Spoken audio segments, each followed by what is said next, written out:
निफाड तालुक्यातील बळीराजाच्या या संकटात पाठीशी शासनाच्या भरीव मदतीसाठी प्रयत्नशील बाळासाहेब थोरात। आधी शेतकरी हित, नंतर आमदार पक्ष बाळासाहेब थोरात। देशाच्या कॅलिफोर्निया असलेल्या निफाड तालुक्यात अवकाळी पावसाने गारपिटीस वादळ वाऱ्याने भुईसपाट करत निफाड तालुक्यातील द्राक्ष उत्पादक म्हणा की कांदा, भाजीपाला, ऊस, टोमॅटो अशी सर्व पिके उद्ध्वस्त झाल्याने या पीडित बळीराजाला म्हणा शेतकऱ्याला मायेचा आधार देण्यासाठी विधानसभा सभागृहातील काँग्रेस विधिमंडळ नेते तथा राज्याचे महसूल मंत्री, कृषी मंत्री बाळासाहेब थोरात यांनी आज निफाड तालुक्यातील कसबे सुकेने, मौजे सुकेने, कोटोरे फाट्यावरील द्राक्ष उत्पादकांचे देशाचे नेतृत्व करणारे द्राक्ष निर्यातदार संघटनेचे विद्यमान अध्यक्ष तथा द्राक्ष तज्ज्ञ म्हणून देशभरात ओळख असणारे पीडित द्राक्ष उत्पादक शेतकरी जगन्नाथदादा खापरे यांच्या बांधावर जाऊन नंतर त्यांच्या घरी जाऊन त्यांना धीर व आधार देण्याचा प्रयत्न केला। जगन्नाथ खापरे यांची पूर्णपणे निर्यातक्षम 25 एकर द्राक्ष बाग या आसमानी संकटात मातीमोल झाल्याने जवळपास 1 ते 1.5 कोटीचे नुकसान खापरे यांचे झाले। तर या संकटातून द्राक्ष उत्पादकांना सावरण्यासाठी सन्माननीय बाळासाहेब थोरात यांनी काँग्रेस पक्षाच्या विविध पदाधिकाऱ्यांना बरोबर घेऊन दौरा केला।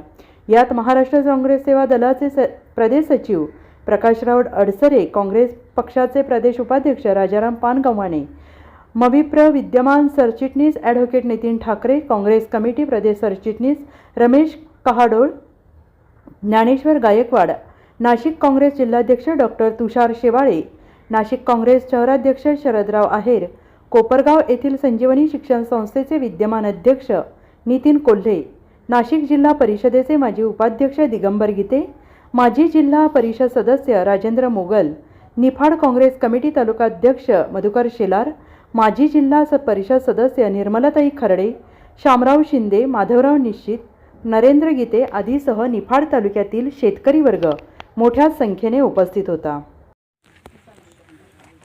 साहेब जी निफाड तालुक्यामध्ये जी आज गारपीटमुळे जी शेतकऱ्यांची दुरावस्था झाली, काँग्रेस पक्षाचे एक तुम्ही ज्येष्ठ नेते आहात, त्यामुळे आज काँग्रेस पक्षाची भूमिका शेतकऱ्यांसाठी आपण जर विषद केली निफाड तालुक्यासाठी तर ती पक्षाची भूमिका असा विषय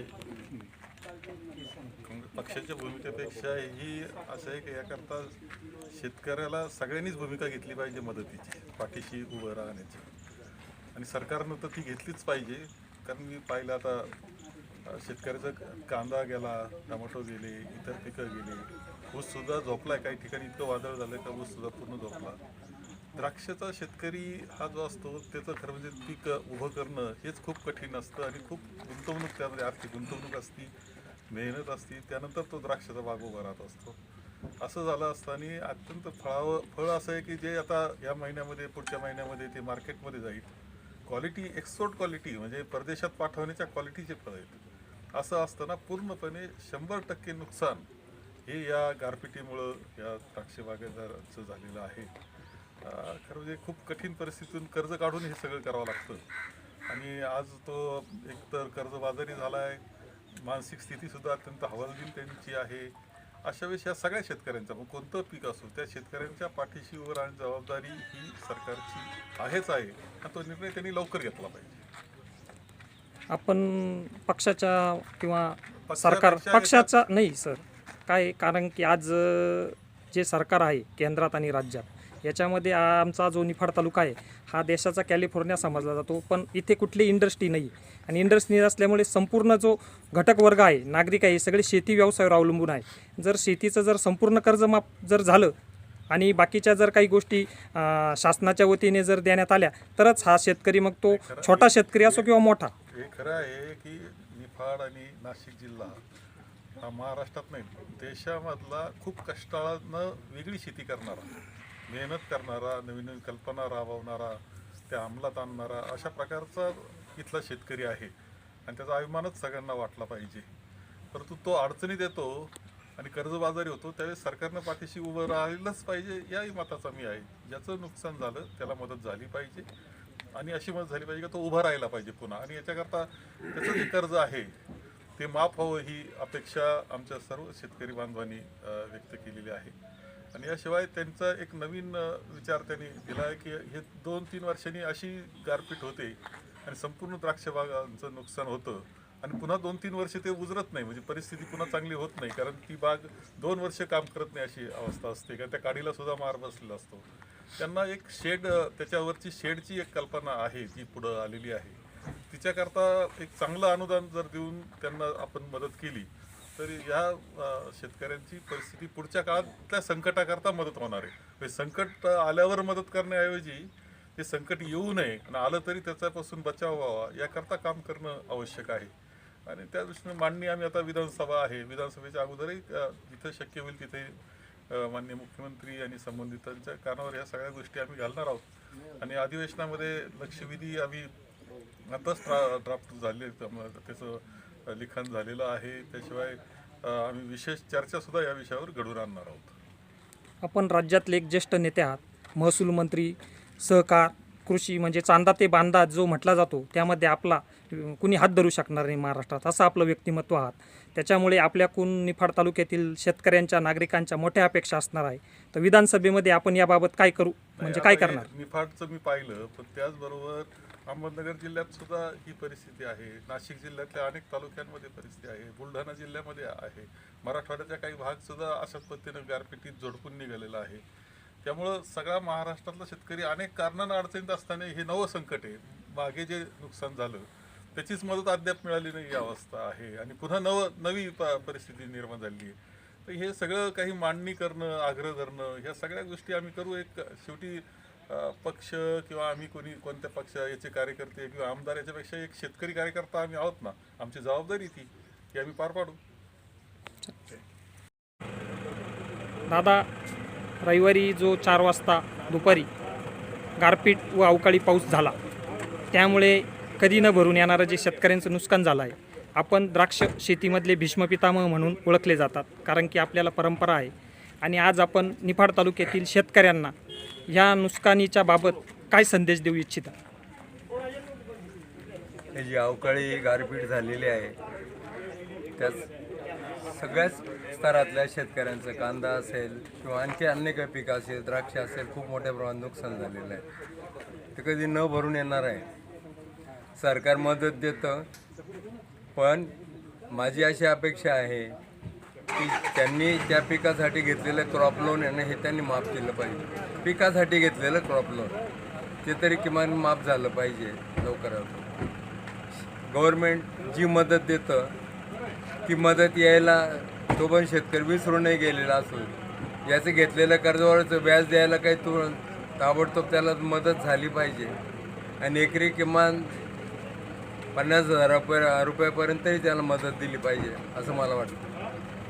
अजून जी उपाययोजना आहे शासनाची तोडकी, म्हणजे जर पंचनामे होतील आणि द्राक्ष बागेचा एका एकरचा एका हाताची जी किंमत आहे ती शासनाकडून मिळते, इथून मागचा आजवरचा अनुभव असा बऱ्याच नागरिकांनी निफाड दर्पणशी बोलताना सांगितले. तर यावर आपण एक द्राक्ष तज्ज्ञ म्हणून सरकारला काही सुचवू इच्छिता का? नाही, याच्यासाठी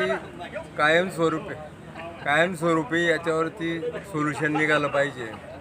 वरची मलमपट्टी द्राक्षाच्या बाबतीत म्हणायचं झालं तर जे क्रॉप कव्हर देतो शेतकऱ्यांनी स्वतःच केलेलं आहे, परंतु त्याला जर सरकारी अनुदान मिळालं 50-60% तर जास्त शेतकरी वाचू शकतील त्याच्यामध्ये.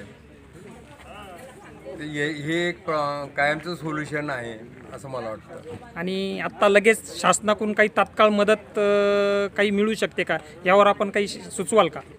हो, शासनाने एकरी 50,000 रुपये ताबडतोब अनुदान दिलं पाहिजे. कारण कांद्यावाला जरी शेतकरी आहे तर त्याचंही नुकसान त्याच्या मानाने झालेलं आहे, द्राक्षाच्यावालाही झालेलं आहे, त्याचंही झालेलं आहे. तर तात्काळ हेच नुकसान भरपाई गव्हर्नमेंटने दिली पाहिजे.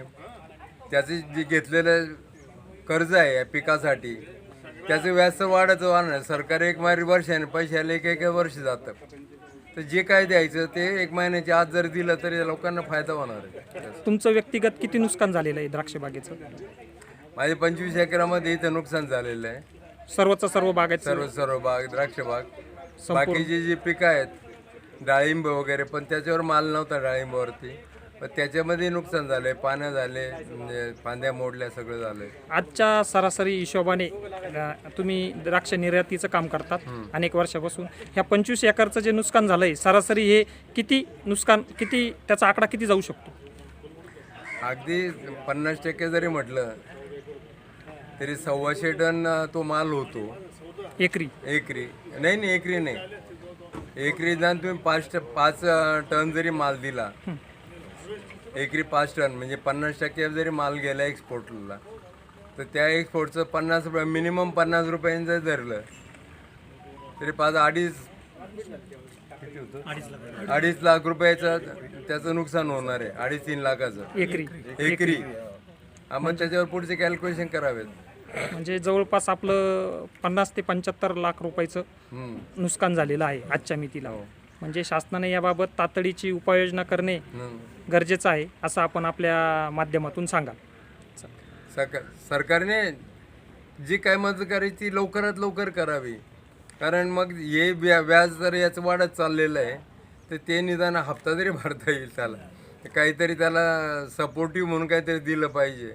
आणि त्याला परत आता द्राक्ष बाग हातातून गेलेला आहे, हे वार्षिक पीक आहे, आता त्याला परत उभं करण्यासाठी सरकारने पण काहीतरी तात्काळ म्हणजे परत उभे राहण्यासाठी काही मदत केली पाहिजे का? मदत तर पाहिजेच ना वेगळ्या पद्धतीने. आणि ते ज्याच्यामध्ये गारेनं जो मार बसला ना, याच्या पुढच्या वर्षी सुद्धा त्याला मार बसणार आहे, कारण ह्या मुळ्या ती खोडांवरती बसलेल्या माराचे दणके, ते झाडाचे डॅमेज झालेले आहेत, सगळे झाडं डॅमेज झाले.